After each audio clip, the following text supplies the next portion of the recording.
Yeah, that would be great. Sorry? The sandwich fall apart. A fork. We're on, Dov?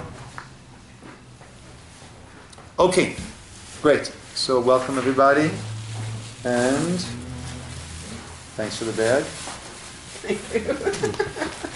Okay, so with Super Sunday coming up, the talk of the town is football. So I'd like to thank Rabbi Joshua Flug and the Beis Havad Institute of Halacha for providing me with these different sources. And the issue at hand is the Torah view on contact sports, meaning how much the idea of guarding ourselves, safeguarding ourselves in a physical sense, the prohibition against causing any bodily damage to someone else. And lastly, thirdly, the point I'd like to touch upon is there being a monetary obligation to compensate someone if you have caused them damage, bodily damage, through some of these contact sports. Football, actually there's a teshuva from Rav Unterman on boxing, right? So to get a sense of the Torah view on this. And it's very important that we do this because I want to be able to have a good halachic reason to watch the Super Bowl on Sunday, and make sure that it's halachically justified, that in order to decide certain halachic decisions, that I'll need to watch it. Of course, that's the only reason why I'll be watching the game. Otherwise, it's, Okay. Can we get price gouging of tickets after? Okay, so there is a well-known pasuk that is used, though it seems to be used pretty much out of context, when it's used for this obligation to watch over ourselves, to take care of our bodies. The pasuk that's always used is V'nishmartem ma'od l'nafshoteichem. You shall very much guard. You shall watch yourselves very well. L'nafshoteichem. Right? Guard over yourselves very well. And that is the pasuk that is quoted most often when it comes to this idea of you have to take care of your physical self. Right? We know on hashkafic level we are a combination of body and soul. The body is the partner. Keep the body healthy so that it and the soul can partner together in a productive way for many, many years. But let's actually see this pasuk in the context, and that is Devarim, Perek Dalid, Psukim Yud Aleph through Tet Zayin. So we have it on the source sheet, both in Hebrew and English. Vatikruvun v'talmudun v'tamdun tachan har, and you approached and you stood at the foot of the mountain. V'har bo'er ba'esh. And that mountain was burning with fire. Ad leiv hashemayim, up to the hearts of the heaven. Choshech, darkness. Anan, cloud. Arafel, right, real thick darkness. Vaydaber Hashem elok aleichem mitoch esh, and God spoke to you from the midst of that fire. Kol dvorim, atem shomim. It was the sound of words that you heard. Utmuna, einchem roim, but there was no image. Once again, Zulati Kol. There was just a voice. There was no image, just a voice. And he told you the covenant that he commanded you to do these 10 commandments. And he inscribed them on 2 tablets of stone. And I, Moshe said, God commanded me at that time to teach you chukim u'mishpatim, ordinances, laws, judgments, that you should do them in the land, asher atem ovrim shama levishta, in the land that you are traversing over there in order to take control, in order to possess it. V'nishmartem ma'od l'nafshotechem. Here it is. Watch your... Now, a nefesh only means your soul. Watch your souls very carefully, very much. Ki lo ri'item kol tmuna. Again, emphasizing you did not see any image. B'yom diber Hashem aleichem b'chorev. On the day that God spoke to you in Chorev, mitoch ha'esh, from the midst of the fire. Pen tashchitun, what's the concern? Lest you will become corrupt. V'asitim lachem pesel. And you will make for yourselves pesel, a graven image, tmunat, kol, samel, right? A representation of any sort of form, be it zachar or nekeva, male or female. Therefore, watch yourselves, guard yourselves that what? Don't be seduced. Don't follow this seduction, this lust that you might have to do what? Build an idol. To build an idol, right? We human beings, we want to connect our service to something tangible.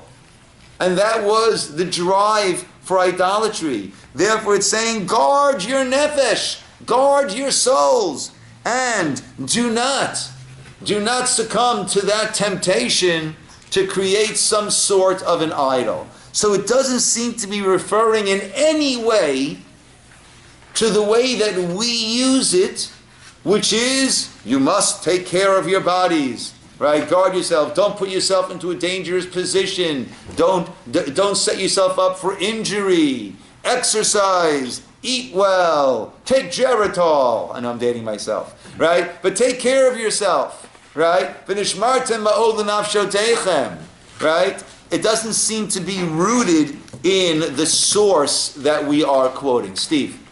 Well, sometimes we tend to place these, what we're going to proceed to, these sports figures on pedestals.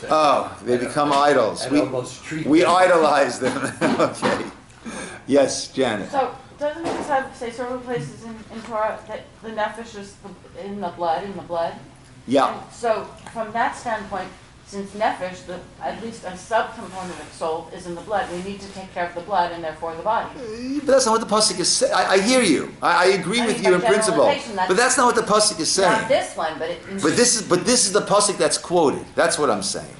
That's what I'm saying. That's an issue that is brought up. By the way, we have to look even up. if it's not from here, that we get it from that logic. Okay. We have to look up to basketball players because they're tall. Because they're told of. Good. Thank you. Okay, now, how are these psukim used as they are? How do we get to use these psukim for guarding our health? So that is actually based on a well-known, important story in the Gemara Brachot, which is the bottom there, Talmud Brachot. I have it in Hebrew on side A of the source sheet, and in English it's on side B of the source sheet. Tana Rabbana, we learned, Maaseh happened. B'chasid echad, there was a certain chassid, a certain very righteous person. Shayim mitpalel b'derech, and he was davening alongside the road.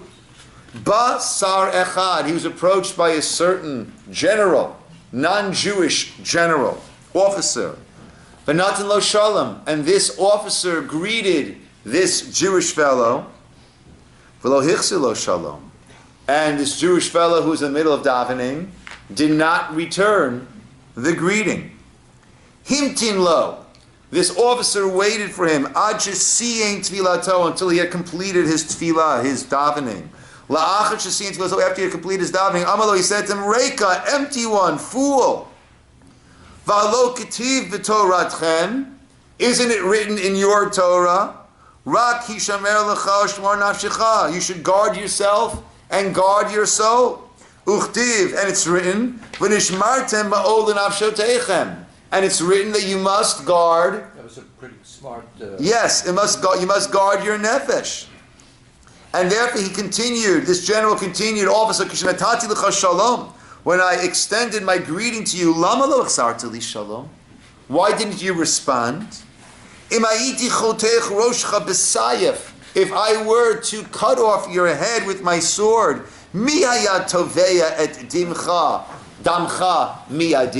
who would demand your blood from my hand? I can do as I want with you. Right? Reminiscent of what was going on in Nazi Germany, with all that was going on then. Who would have thought that years later they'd be held accountable for being involved in the death of this Jew over there, when it was complete hefker? There was just wanton freedom to do whatever you wanted with other human beings. He said, if I would cut off your head with my sword, who would demand your blood from me? Amar le, this chassid responded and said to him, Hamtein li, wait for me. Ad she'afayasecha bidvarim, allow me to appease you with words. Amar le, and he said as follows. Let's say I was standing before a king of flesh and blood. Let's say you were standing, before a king of flesh and blood. And your friend would have come, but Natan lecha shalom, and would have greeted you. You're standing before the king, and your friend comes and says, hey, how you doing? Would you respond to that greeting? Amalei lav. He said, certainly not. And he persisted, and if you were to turn your attention away from the king and return a greeting to this friend of yours, what would the consequence be? They would cut off my head with a sword. So he said to him, Halo dvarim kal v'chomer. Therefore, isn't this matter a kal v'chomer? Isn't this something that we can then apply logically? Umata, if you shayita omer if you were standing for a king of flesh and blood, shayom kan umachar v'kever, he's here today, tomorrow he's in the grave, and you understand that you would not turn your attention from him to greet someone else. Kach ani, certainly I. That I'm standing before the king of kings, the HaKadosh Baruch Hu, the master of the universe. Shehu chai v'kayam, that he is alive and is lasting la'ad u'l'om yomim, forever and forever, ever, for all eternity. Alachat kama v'kama, how much more so would it be wrong, disrespectful for me, to turn my attention from him when I was praying and to respond to your greeting. Miyad nitpayes oto hasar. That officer was appeased. V'niftar oto chasid lebeito l'shalom. And that righteous person was able to return back to his house in peace. So what do we see here?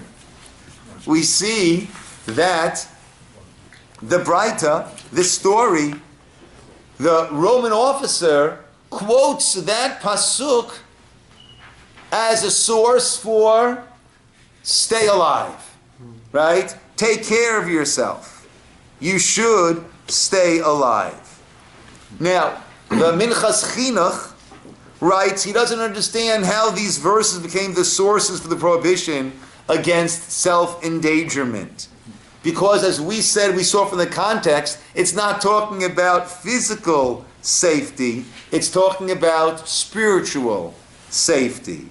And the only source that we have of this pasuk being used for physical safety is this Roman officer who might have had his own, well, as Steve said, interesting, he's quoting verses, and probably had some warped understanding of these verses. Yeah, she right? learned So, Hebrew. I'm sorry? He learned Hebrew. Yeah, but his application of the verse is actually out of context and incorrect. See, he says, at least initially, that this must have been something that the Jews were using as our source as well. Even though, again, when it comes to the context, it's a bit stretched. However, it is clear, right? Whatever the exact source is, it is clear that we do have an obligation to take care of ourselves, to take care of our physical selves, in terms of what we eat, in terms of staying healthy, and in terms of not putting ourselves into dangerous situations. So, how will that affect the permissibility of us playing tackle football, of us getting involved in boxing matches, right? How would the Torah view that? So the Rambam, Maimonides, in the Laws of Damages, which are on the second side of the source sheet, he writes, Asur la'adam lachbol. It is prohibited for a person to cause injury, damage, bein ba'atzmo, whether one does it to oneself, bein b'chaveiro, whether one does it to someone else. V'lo achol vel bilvad. And it's not just causing injury. El kol hamake adam. Anyone who hits, strikes, an adam kasher mi Yisroel, a Jew, an upright Jewish person, right? I imagine he's using that terminology because there is times that when there was a Beit Din, the Beit Din would administer lashes. So a person who is not in the context of the Beit Din administering lashes, Bein Katan, Bein Gadol, whether it's a minor or an adult, Bein Ish, Bein Isha, whether it is a man, male, or a female. Derech Nitzayon. Okay, this is a very, very, very important words here. Derech Nitzayon, meaning in a contentious manner. Nitzayon isn't it Nitzayon? Would that be a That's a challenge? samach. Oh, it's different spelling. Different spelling. Right? Actually, the English doesn't. The English doesn't translate. Interesting. Doesn't translate the words derech nitzayon. But that's going to be very crucial. So anyone who strikes someone else in a contentious manner, right, in such a way, hareza over below ta'aseh, that person has transgressed a prohibition of the Torah. Shenema lo yasif lahakoto.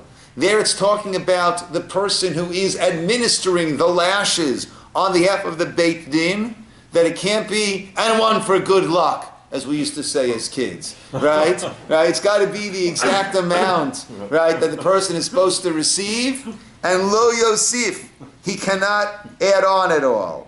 Now, if the Torah is warning against giving an extra hit to a person who is a sinner, a person who has been brought to Beit Din to receive lashes, kal v'chomer l'maket tzaddik, certainly someone who strikes someone who is a tzaddik, right, who is righteous, who is non-deserving of this Beit Din lashes, certainly there is a prohibition. We just had in the Torah reading in the past few weeks that when Moshe approached Datan and Aviram, who were fighting, he said to him, Rasha lama takeh et reyecha. Rasha, evil one, why are you hitting? Why are you striking your friend? Right? Seeming that the very act of striking someone else is considered to be an evil act, an act of wickedness. Right?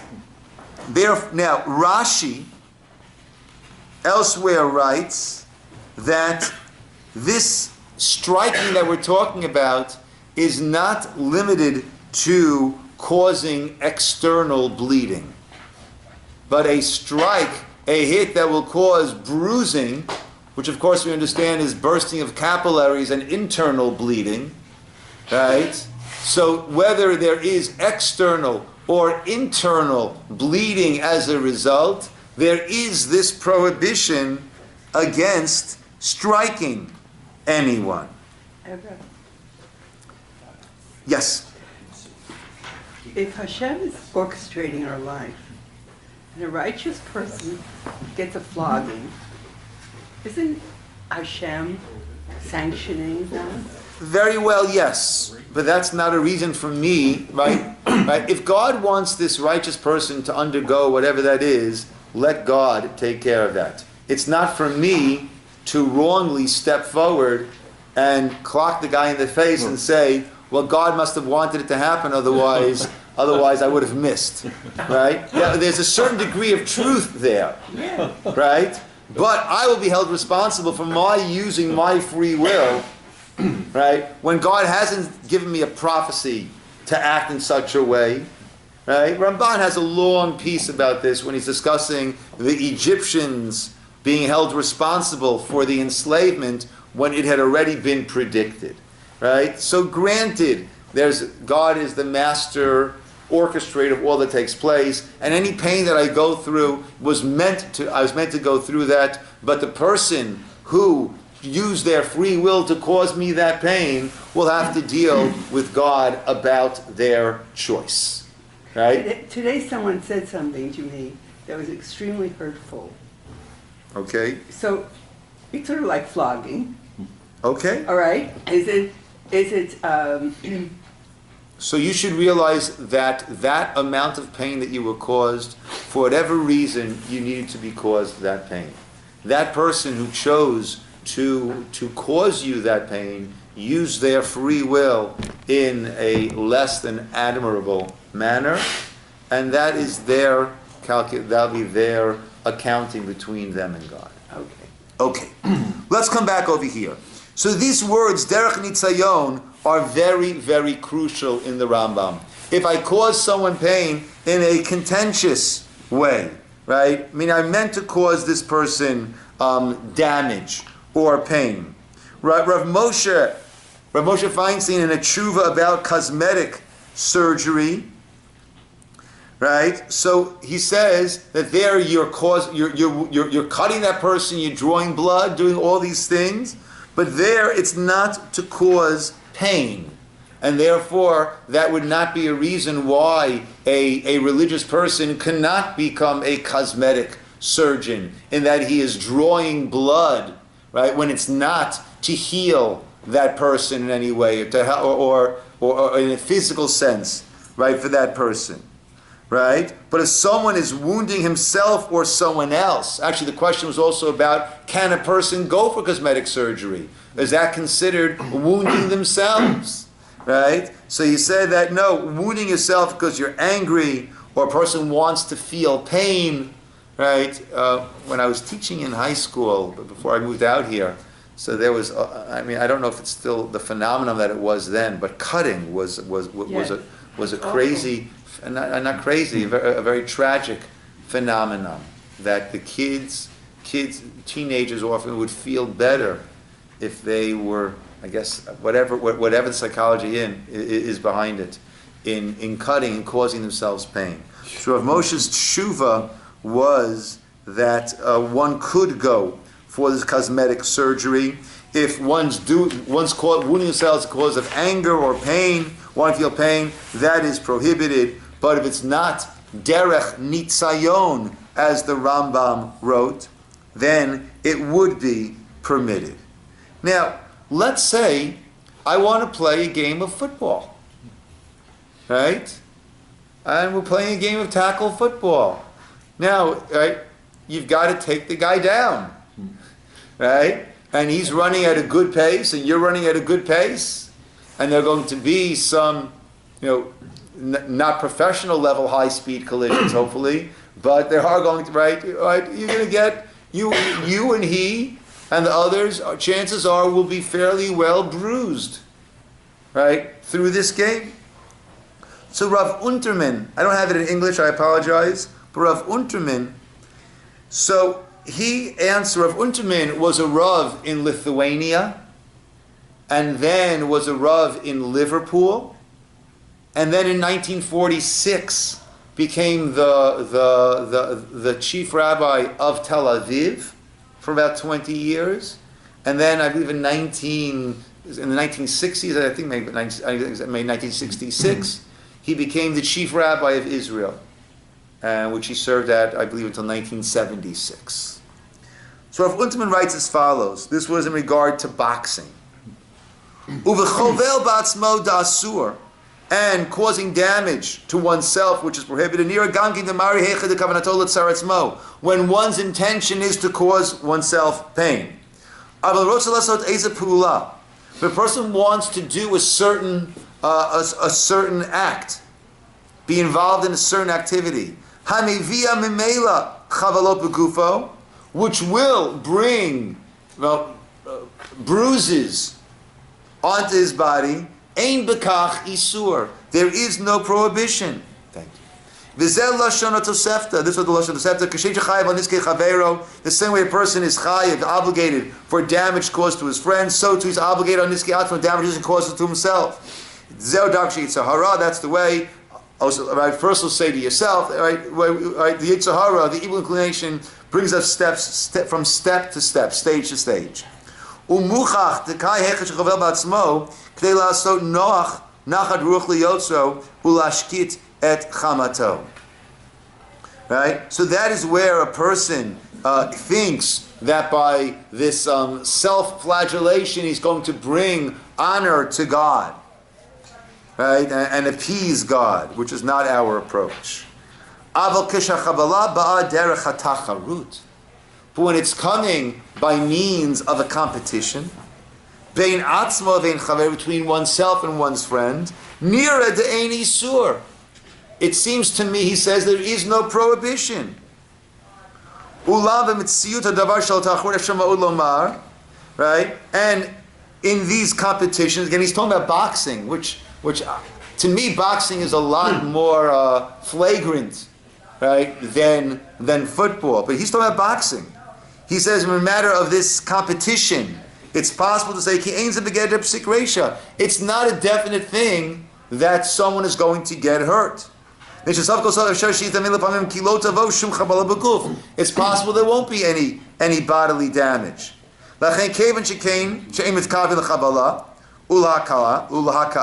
He's not looking to injure the other person. He's looking to be victorious, to win. By pushing him or bending him over or throwing him down to the ground. Now to me, that applies more by wrestling. Personally, I'd be more comfortable. Wrestling, I'm not trying to hurt the person, I'm trying to pin the person. Right? Boxing, actually, You're trying to knock him out. I'm trying to hit him so hard in his head that he falls to the ground and the poor guy cannot stand up. Right? Boxing again, right, seems to me, right, to paskina, but your intention is not to injure the person, right, at least not after those 10 seconds. Again, with boxing, I have some issues with it.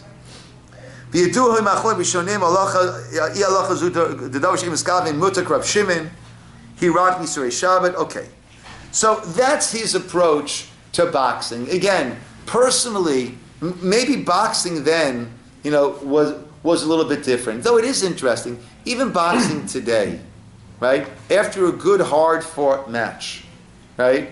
Ideally, what often happens? Shake hands. They shake hands. They give each other a hug. That it was a it was a competition. I remember when I was a teenager. So I used to play basketball. Right? And you can play basketball, you can play, and you really, one-on-one, you're really going at it against the other person, and you take a couple of elbows, and you inadvertently give a couple of elbows, and you might, gone for a rebound and got a little scratched up, you might be bleeding a little bit. Afterwards, it's like, hey man, great game, right? And there's a camaraderie, right? It was interesting that amongst the Jewish kids, I didn't find this so much, but one time when I got into, I didn't want to, I ended up getting into a fist fight with a non-Jewish person, right? And afterwards he was like, hey man, that was great, and I think I said, no, that wasn't great. That was futile. Yeah. And now, I hit you, you hit me, and what do we accomplish? Absolutely nothing. Yeah. But in that almost Yadayim Midei Esav mindset, right, that was just a fun competition. I remember reading a book about John Belushi, how he and his brother, right, if they were going out and wanted to decide, should they go to a movie, should they go to a show, right? So two Jewish kids, if they wanted to decide that, what do?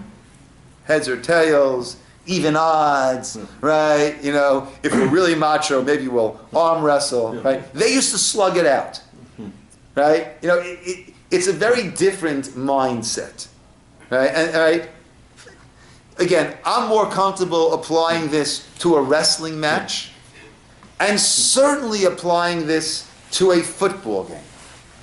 Even if you're playing tackle, right? Right? You're playing a game of tackle, your intention is certainly not to hurt anybody. Even now Right? that we know much more information about subconcussion. Yeah, okay. So even, I hear what you're saying, the concussions, right? You know, I think most of those happen at the incredible high speed and impact that the game is played on a professional level, right? Well, but the Super Bowl is a professional game. It certainly is. Right. Right now, we're talking more about us. Right. No. Right. Neither the Patriots nor the Falcons have contacted me about suiting up on Sunday. Okay. So Obviously, they did the halakhic reservation. yes. So when we are discussing football, we're talking about more of our ilk. Right. The type of game that we would be playing. So again, according to Rav Unterman, in a situation, we saw Rav Moshe in terms of cosmetic surgery, and according to Rav Unterman, in a situation where the intent is not derech nitzayon, which is the term of the Rambam, right? It's not in a contentious manner, it's not in a manner that my intent is to cause pain, my intent is to cause harm, right? So there, it would not be this prohibition, it seems, of chovel b'chaveiro. And a person might play a game and want to hurt the other person. That is already not the game of football. That is this person using the pretense of a game of football to take out a personal vendetta that he might have. So that is in terms of participating in such a game. Just see what I'm saying?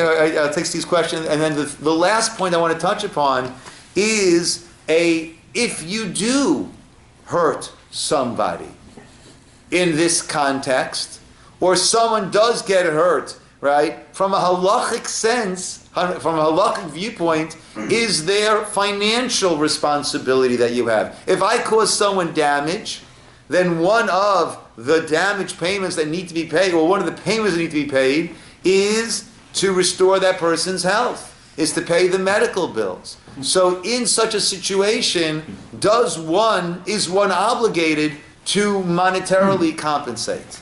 Yes, Steve. Amen. Going back to cosmetic surgery, people wanted to have nose jobs, and so they say they have a deviated septum, and they couldn't breathe right, so they had to correct that.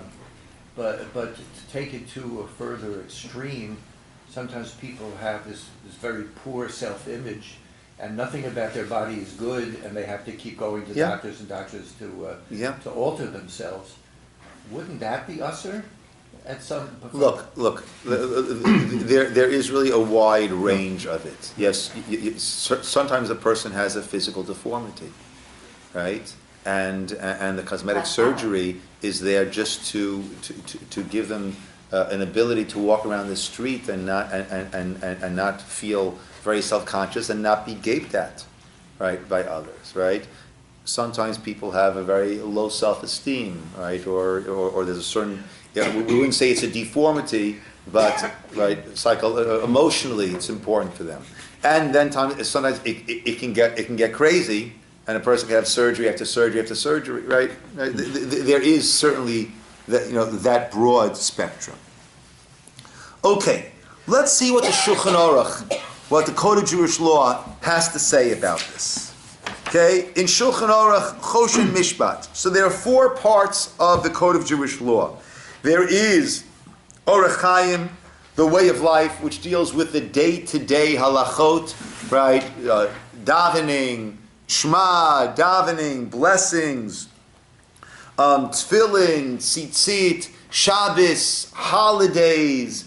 That is Orach Chaim. There is the Even HaEzer, which deals with all of the marriage relationship laws. There is Yoredeya, which deals, amongst other things, with the laws of kashrut, the laws of mourning, and many other smaller topics. And Choshen Mishpat is the one that deals with all of the monetary laws. And there we learn in chapter 420, Taf Chaf, Shnayim Shenit Abku Yachad. Two people who were wrestling. The Echad Hipil Chavero La'aretz, and one of them threw the other one to the ground. V'nafal v'sime et eino, and he blind, and the guy got blinded by this. Patur, right? He is exempt from any payments. Why is that? So the Sma there explains, as it said, Shnayim shenit abku, two people who decided to have a wrestling match. Let's wrestle. Great idea. And they went into it and they wrestled. In the end, in retrospect, it wasn't such a good idea. And one of them was hurt badly. But nevertheless, since they each signed up and agreed to participate based on their own free will, right? And you know that in wrestling, right, we're each trying to get the other one down onto the ground, and you know there's a possibility of getting hurt, and nevertheless you went into that, you joined in. That's almost like the social contract that you signed on to when you agreed to have this wrestling match.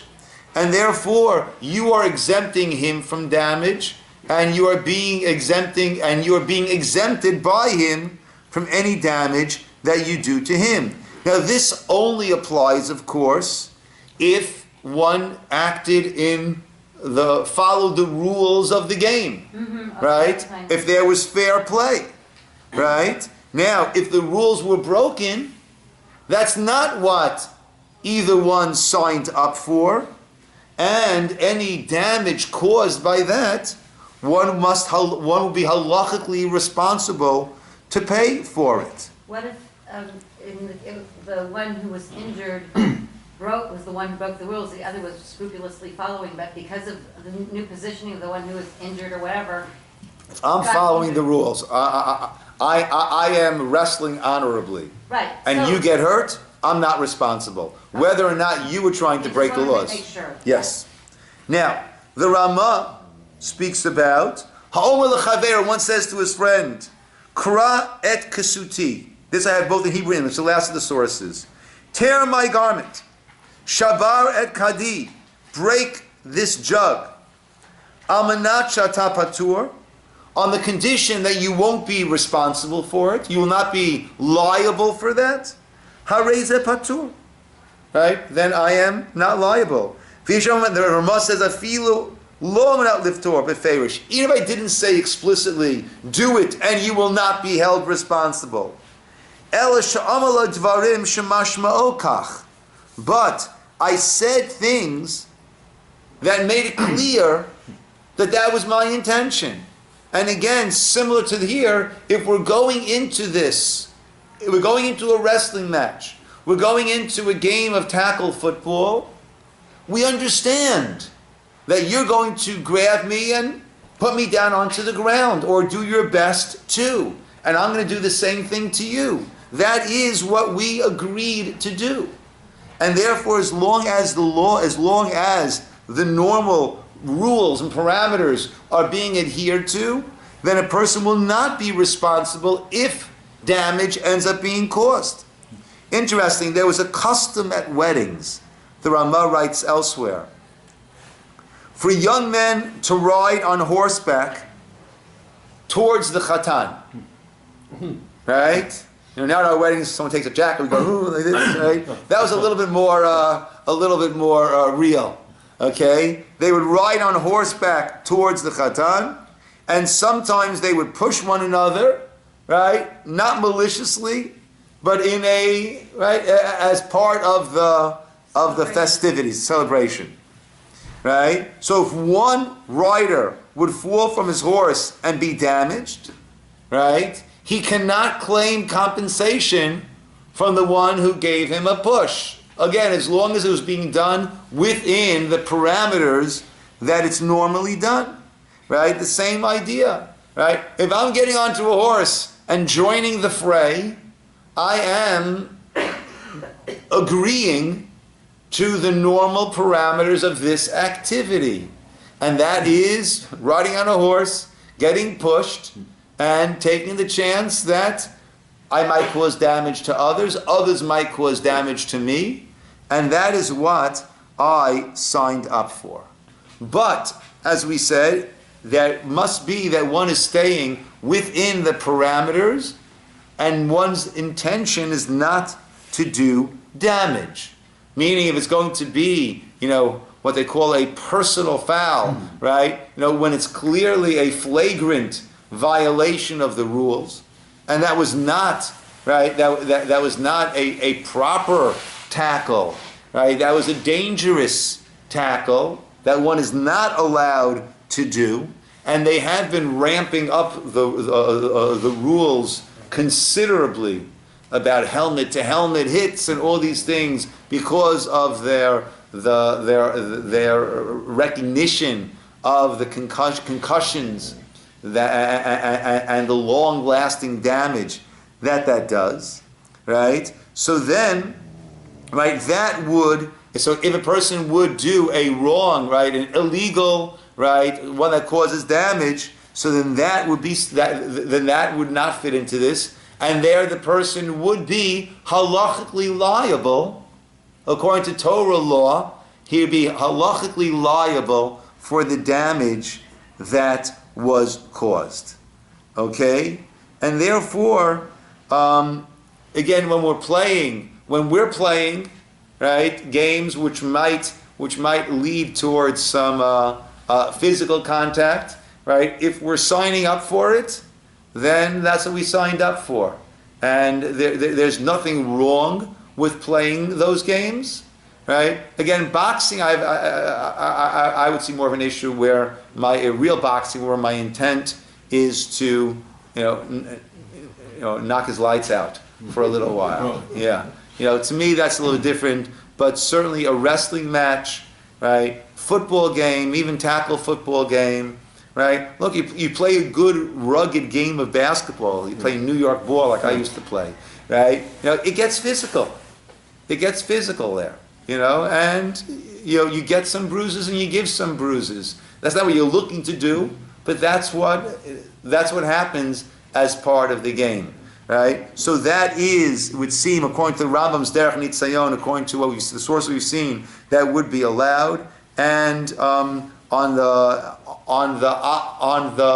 monetary obligation level, as long as a person is staying within the parameters of the game and the rules, then one would not be obligated in any monetary compensation if something happens.